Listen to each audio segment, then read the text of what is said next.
48వ అధ్యాయం. ఈ సంగతులైన తర్వాత ఇదిగో నీ తండ్రి కాయిలాగా ఉన్నాడని ఒకడు యోసేపుతో చెప్పినప్పుడు అతడు మనష్షే ఎఫ్రాయిములు అను తన ఇద్దరు కుమారులను వెంటబెట్టుకుని పోగా ఇదిగో నీ కుమారుడైన యోసేపు నీ యొద్దకు వచ్చుచున్నాడని యాకోబునకు తెలుపబడెను. అంతటా ఇశ్రాయేలు బలము తెచ్చుకొని తన మంచం మీద కూర్చుండెను.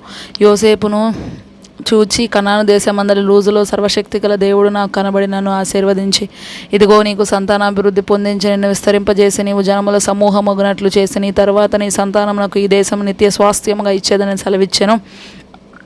ఇదిగో నేను ఐగుప్తునకు నీ వద్దకు రాక మునుపు ఐగుప్తు దేశములో నీకు పుట్టిన నీ ఇద్దరు కుమారులు నా బిడ్డలే, రూబేను షిమియోనుల వలె ఎఫ్రాయిము మనష్షే నా బిడ్డలై ఉందురు. వారి తర్వాత నీవు కనిన సంతానము నీదే.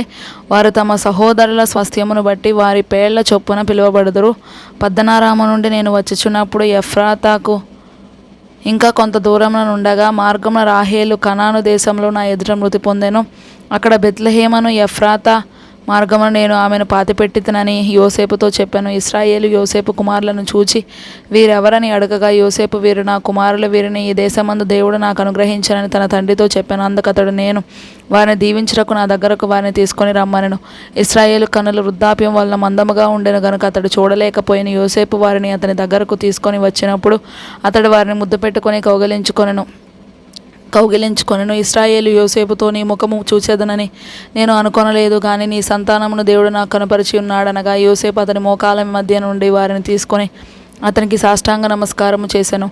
తరువాత యోసేపు ఇశ్రాయేలు ఎడమ చేతి తట్టున తన కుడి చేతి ఎఫ్రాయిమును, ఇశ్రాయేలు కుడి చేతి తట్టున తన ఎడమ చేత మనష్షేను పట్టుకొని వారిని ఇద్దరిని అతని దగ్గరకు తీసుకొని వచ్చెను. మనష్షే పెద్దవాడైనందున ఇశ్రాయేలు తన చేతులను యుక్తిగా చాచి చిన్నవాడైన ఎఫ్రాయిము తల మీద తన కుడి చేతిని, మనష్షే తల మీద తన ఎడమ చేతిని ఉంచెను. అతడు యోసేపును దీవించి నా పితరులైన అబ్రహాము ఇస్సాకులు ఎవని ఎదుట నడుచుచుండిరో ఆ దేవుడు, నేను పుట్టినది మొదలుకొని నేటి వరకు ఎవడు నన్ను పోషించెనో ఆ దేవుడు, అనగా సమస్తమైన కీడులలో నుండి నన్ను తప్పించిన దూత ఈ పిల్లలను ఆశీర్వదించును గాక. నా పేరును అబ్రహాము ఇస్సాకులను నా పితరుల పేరును వారికి పెట్టబడును గాక. భూమి యందు వారు బహుగా విస్తరించుదురుగాక అని చెప్పిన యోసేపు ఎఫ్రాయిము తల మీద తన తండ్రి కుడి చేయి పెట్టుట చూచినప్పుడు అది అతనికి ఇష్టము కాకపోయాను గనుక అతడు మనష్షే తల మీద పెట్టించవలనని తన తండ్రి చెయ్యి ఎఫ్రాయిము తల మీద నుండి ఎత్తి, నా తండ్రి అట్లు కాదు, ఇతడే పెద్దవాడు, నీ కుడి చెయ్యి ఇతని తల మీద పెట్టుమని చెప్పాను. అయినను అతని తండ్రి ఒప్పక, అది నాకు తెలియను, నా కుమారుడా అది నాకు తెలియను. ఇతడును ఒక జన సమూహమై గొప్పవాడగును, కానీ ఇతని తమ్ముడు ఇతని కంటే గొప్పవాడగును.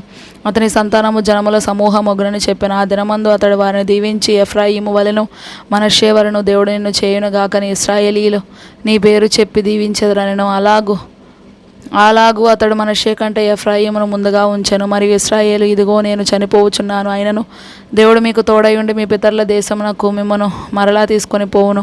నేను నీ సహోదరుల కంటే నీకు ఒక భాగం ఎక్కువగా ఇచ్చితిని, అది నా కత్తితోనూ నా వింటితోనూ అమోరీయుల చేతిలో నుండి తీసుకుంటానని యోసేపుతో చెప్పాను.